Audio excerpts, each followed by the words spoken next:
A minha paixão pelo SUS, ela é desde, acho que sempre, porque eu sou uma usuária do SUS. Sempre que eu precisei, por exemplo, de atendimento, era ao postinho de saúde que a minha mãe me levava.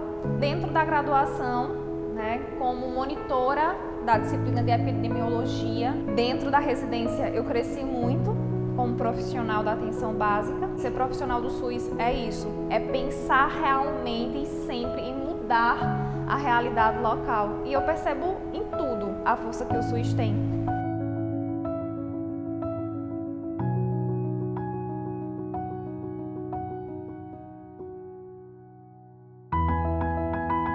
E Kelly trouxe a perspectiva de trabalhar com a pessoa autista, E numa perspectiva que eu achei muito interessante, que é a perspectiva do aspecto nutricional. E aí nós procuramos na literatura e também os cursos ofertados no Brasil, e nós percebemos que as pessoas têm, as instituições ofertam cursos voltados para as famílias, para os profissionais de saúde, mas são cursos mais generalistas, nenhum tem essa especificidade do aspecto nutricional.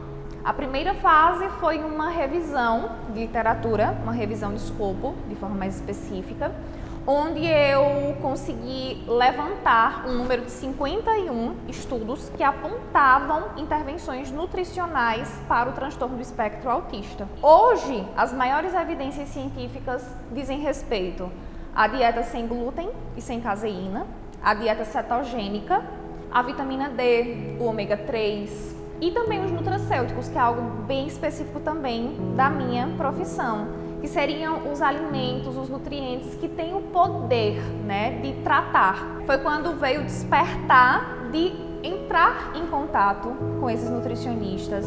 E aí está a segunda fase, que foi esse levantamento, foi uma pesquisa em campo, com os próprios nutricionistas. A terceira fase é a matriz, que reúne os dados coletados. Essa matriz, ela está subdividida, está organizada em domínios e em categorias, Existem 3 grandes domínios que são humanísticos, técnicos e metodológicos. E a potencialidade dela não é somente fazer com que o nutricionista se aperfeiçoe, conheça, pratique essa terapia nutricional, mas também é fazer com que os centros formadores possam utilizar essa matriz e fazer com que esse nutricionista ele seja realmente um profissional, empático, humano, e que principalmente as pessoas que têm acesso à atenção primária à saúde também tenham acesso a esse atendimento de qualidade, a esse acolhimento de forma realmente verdadeira, humanizada, que é o que nós, enquanto profissionais de atenção básica, prezamos.